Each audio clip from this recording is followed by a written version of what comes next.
Assalamualaikum warahmatullahi wabarakatuh. Pemirsa sekalian, jumpa lagi dengan saya dan semoga kita semua selalu dalam lindungan Allah Subhanahu wa taala. Amin ya rabbal alamin. Dalam pertemuan kali ini saya akan menceritakan beberapa cerita misteri yang dialami oleh Wakolor alias Pak Sulaiman di sekitar hutan Angker Sinang. Pak Sulaiman atau Wakolor adalah orang yang lahir dan besar di pinggir hutan Sinang.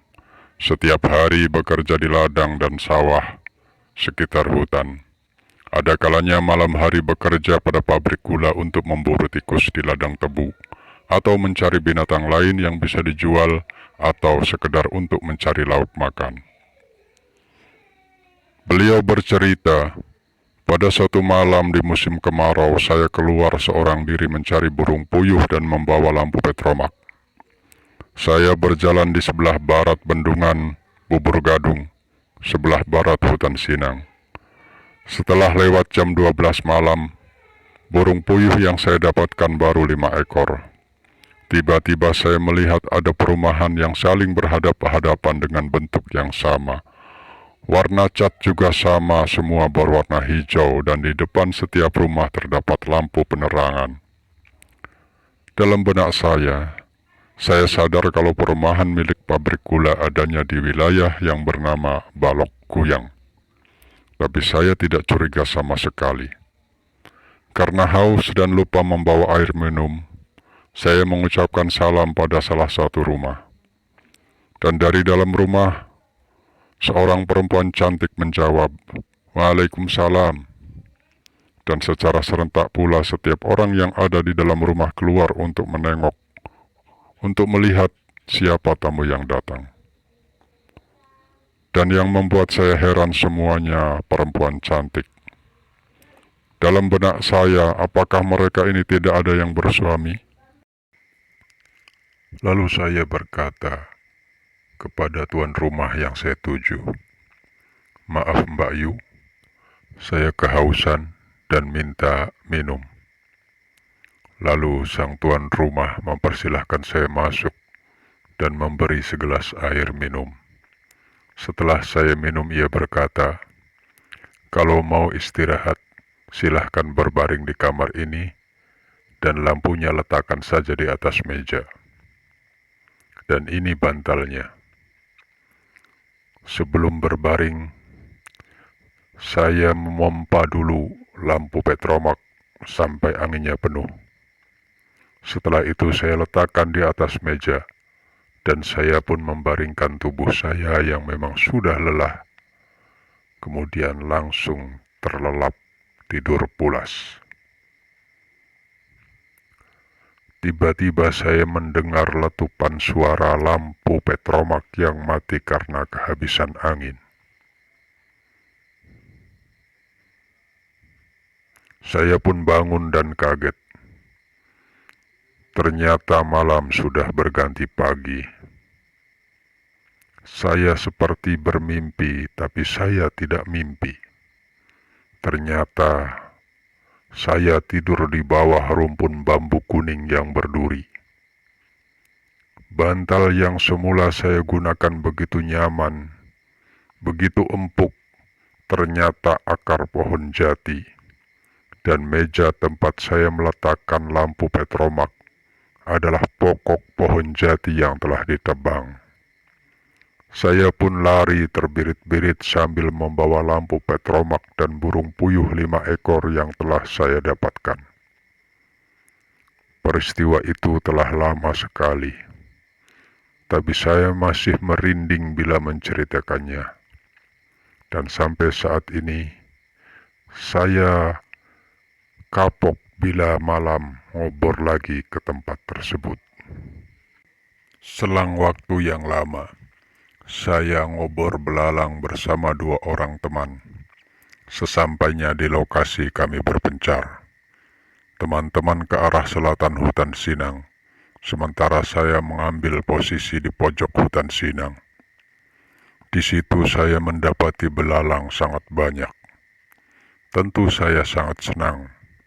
Hingga sebentar saja saya sudah bisa mengumpulkan belalang sebanyak 15 botol aqua. Saat tepat berada di depan pohon merak, saya tersentak kaget. Tiba-tiba saya melihat makhluk tinggi besar berwarna hijau bersandar di pohon tersebut dengan mata terpejam seperti orang yang sedang tidur. Tingginya kira-kira 12 meter dan jari-jarinya sebesar lengan saya. Saya pun terpaku dan memanggil teman-teman saya untuk berkumpul. Tapi saya menipu mereka dengan mengatakan, "Hai teman-teman, kemarilah, di sini ada pisang." Maksudnya supaya jangan takut. Setelah keduanya datang, mereka berkata, "Mana wak pisangnya?" Lalu saya menyorotkan senter saya sambil berkata, "Itu pisangnya." Kedua teman saya kaget dan langsung lari melihat apa yang ada di depannya. Ada yang menabrak pohon jati dan terjatuh, langsung bangun lagi. Saya mundur-mundur, tersandung tunggak jati, dan terjungkal masuk ke dalam sumur, karena di belakang saya kebetulan ada sumur. Kemudian kami langsung lari pulang, dan selamat sampai di rumah. Tapi saya sampai sekarang kapok bila diajak ngobrol lagi ke situ.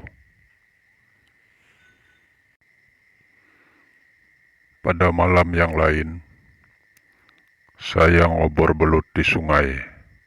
Pada musim kemarau, biasanya sungai-sungai di situ kering.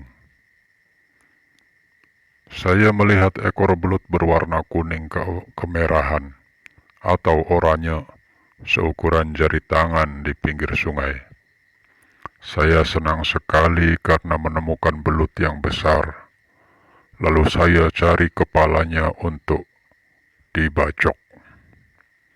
Setelah saya telusuri, ternyata kepalanya berada di darat dan besar sekali sambil berdiri menghadap ke saya. Kepalanya lebar seperti kobra, tapi ukurannya yang tidak wajar. Saya pun lari terbirit-birit. Sampai saat ini saya tidak lagi berani turun ke air kecuali ada temannya. Tapi bila malam hari saya tetap tidak berani, walaupun ada temannya. Karena saya pernah melihat makhluk hitam besar seperti kepala kerbau mendekati saya ketika saya mengambil air untuk minum di bendungan sumur dalam. Waktu itu saya dengan teman-teman sekitar 10 orang sedang bekerja mencari tikus. Saya dan teman-teman menyorotkan senter ke arah makhluk tersebut, dan makhluk menyeramkan itu mengejar kami dari tengah-tengah bendungan menuju pinggir tempat kami berada. Kami pun lari terpontang-panting ketakutan. Demikianlah cerita misteri yang saya dapatkan dari Pak Sulaiman alias Wakolor, orang yang lahir dan besar di pinggir hutan Angkar Sinang. Wallahu a'lam bishawab. Sampai ketemu lagi di lain cerita. Wassalamualaikum warahmatullahi wabarakatuh.